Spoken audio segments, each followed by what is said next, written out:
I got my wine, I got my spliff, I got my titties. Me flexing y'all motherfuckers real quick. Oh. Hey bestie, it's your favorite YouTuber. Big hair, big glasses, big opinion. Big ass. Hello, this is Kitty. And don't fuck it up. It's currently Saturday. I started filming this yesterday. And I did my makeup and everything, was looking cute as you can see. But I feel like I didn't get enough off my chest. It's gonna be like some back and forth. Just wanted to explain that first before y'all be like, whoa. I mean, I'm pretty sure y'all not complaining, but we're gonna do a sit down video. I'm not going nowhere. I'm not doing my makeup. I already did it, bitch. You missed it. It has been a rough week, sister. I tried to go to the clinic yesterday, the walk-in clinic, to get tested. Yes, I'm sexually active. I go get tested. Mind you, it's a walk-in clinic. And it's like 3 o'clock. They close at 4. They did say they weren't taking any more walk-ins, but mind you, the waiting room was empty as fuck. It was like one person in there. It was like, oh, you gotta come in like around 12:45. I work. I can't make it here before 12:45. So I'm like, what's your weekends like? Because they open Saturday too. Now I have to be there tomorrow at 7:30 to get tested. Like, you see how a hoe get treated for trying to do the right thing? This has been making my blood boil for the past 2 days. And somebody raggedy broke ass stole my Naruto Cloud doormat rug. You can steal a package from the mailroom. Like, you can get away with that shit because can't nobody tell if you're taking their shit or not. But you stole from in front of my fucking door. Have you lost your rabbit ass mind? The office said that they were gonna check the cameras and she was like, I'm not gonna tell you who it is. I said, that's a great idea. It's fire, I know. That's why I got it. And Ben had this idea before I got my apartment that I was gonna get that rug. It was from TikTok shop, $12. Why don't you clock in and get your own? Moment of silence for my Naruto rug. Okay. We got some red wine today, guys. It's not a wine glass. Mind your business. You're gonna hear my dryer in the background. I'm drying my clothes. Yes, I'm doing my fucking laundry. It's laundry day. Something you should be doing. Don't stare at me. You the one who forgot. That laundry basket's still sitting next to you, ain't it? Yeah. Dating in your 20s. The whole basis around this video. This is not really dating advice. I don't really think you should take advice from this channel, period. This is really comfy. Can I say? I'm usually in my room filming, but I'm liking the couch vibes. My friend sent me this tweet and I really wanted to discuss it in this video. Said, I don't understand why I never had a man ever pay for my hair or nails before. I responded and said, you just graduated. A 14 through 18-year-old boy is not gonna be able to pay for your hair and nails. Especially in this new era of these prices, $300, $500 wigs, $100, $200 nail sets, $120 lash extensions. Is it nice to have a man say, hey, I filled up your tank, or hey, here's some money, go get some food? Yes. Still do nice things for your partner, yes. Still spend money on your partner, but she's talking about hair and lashes. Expensive upkeep and necessities that people around her age group would not be able to afford. Let's stay focused and not act dense here, okay? Things have gone up. Social media has really ruined the concept of a relationship and showing your affection to someone. I feel like tricking has been normalized too much. We need to have realistic standards, especially within our 20s. You may be able to get that treatment from an older man, but if an older man is not your cup of tea, if you don't see yourself doing that, any baby people around your age, we're still getting established, still trying to find your career. You know what I'm saying? You're still in school. So it's just like, you're really not set in your 20s. Even with older men sometimes the older men be bullshit. Someone spending money on you doesn't mean they like you. There are men out there with money who are sick in the head. But the more money a man has, the more power he just feels he has over you. There's been a lot of back and forth about kids before marriage. There's people that actually think marriage is a bigger commitment than kids. This is a whole nother human being you are including into this situation.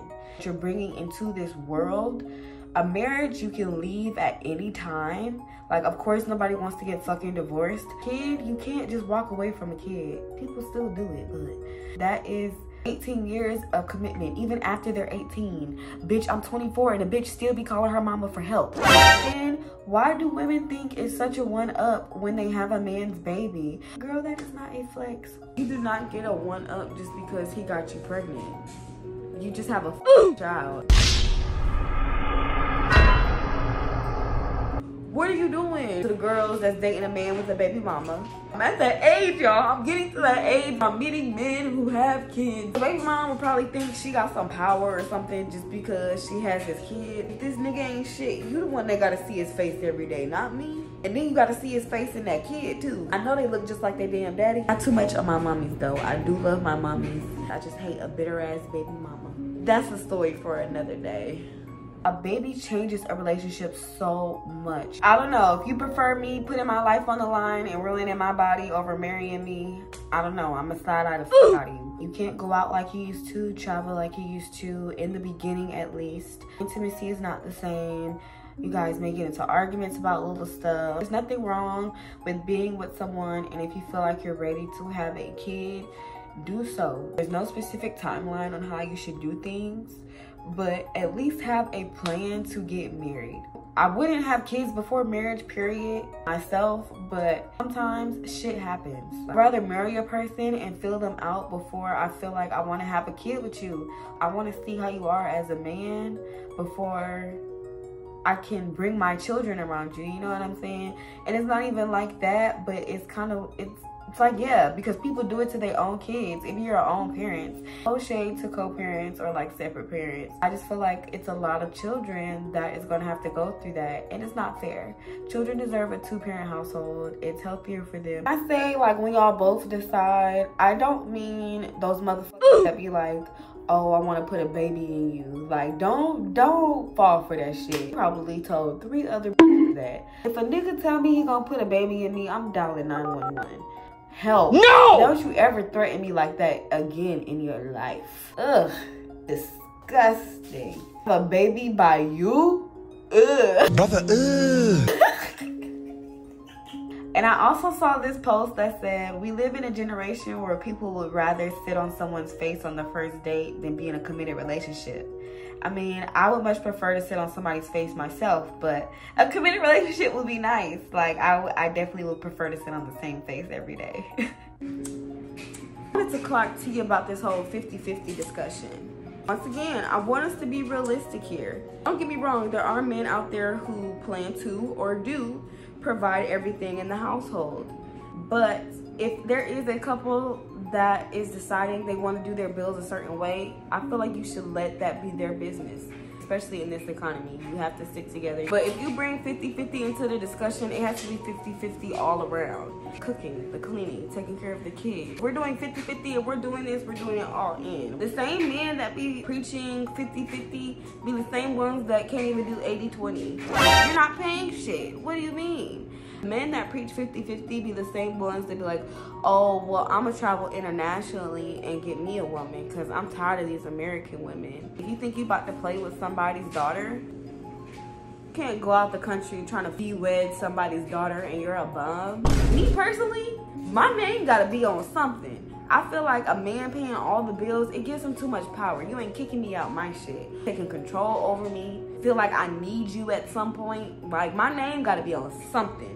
Bill gotta be coming with my name on it. I just can't be comfortable sitting back and letting a man do everything. It's the independence in me. Even if I marry someone that says that I can stay home and that they'll pay all the bills, I would still probably get a part-time job or something just so I can have my own money. Because you're not finna give me an allowance or tell me how I can spend money just because it's your money. You know what I'm saying? I like to spend. To my black women, can y'all please stop standing in these lines and stop doing this 360 shit?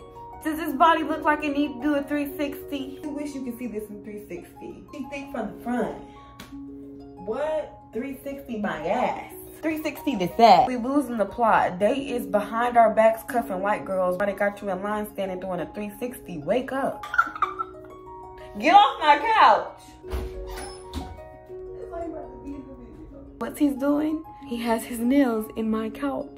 Say hi. Y'all, these pretty privilege videos. Like, pretty privilege, people only lust over you. That's literally the whole woman experience. Like, they'll show these messages, it'll be like, pull up, come over. And like them not trying to take you on a date, they treat ugly women like that too. You think they're taking ugly women on dates?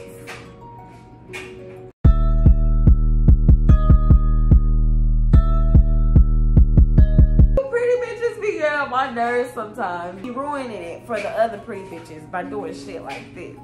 Y'all are so funny. Pretty privilege, people just lust over you.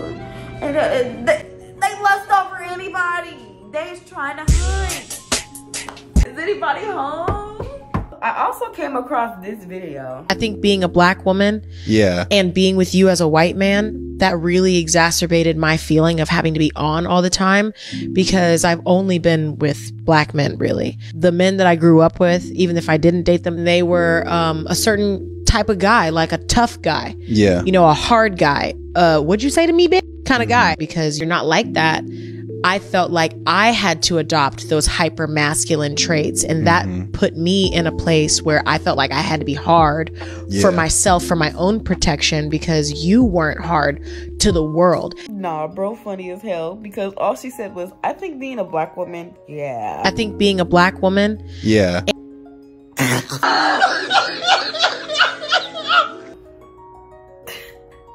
of course it's gonna be different, girl. Black men grew up rough their whole lives. John ain't have to suffer a day in his life. He was born with privilege. So of course he's gonna be a more gentle, a soft man. He don't got shit to worry about. A black man has something to worry about every fucking day. Like, I feel like her praising him for that was kind of bold. Like, no shade, no tea, but that was kind of bold. Like, girl, you know it's the reason why he has a way different approach than the black men you dated. You know the reason behind it. Date your preference and shut the fuck up. I don't know. I feel as though dating in the black community, there's a lot of colorism and texturism. Like, as far as, oh, if you're dating a dark-skinned person, they're gonna be more aggressive and tougher. Whereas if you're dating a person of lighter tone, I don't know why I'm trying to, a light-skinned person, they'll be more soft or feminine or whatever. Let's talk about it. Y'all will drool over a light-skinned girl that's like a 7 over a dark-skinned girl that's like a 10. That is all I have to yap about right now, y'all. It is about that time. I'm getting tired, and as you can see, I'm a little toe up right now. I hope you enjoyed this video just as much as I enjoyed making it. I won't say if you didn't, because I know you did. Make sure you like, comment, subscribe, engage with your girl, support your girl, and I will see you next time. Bye!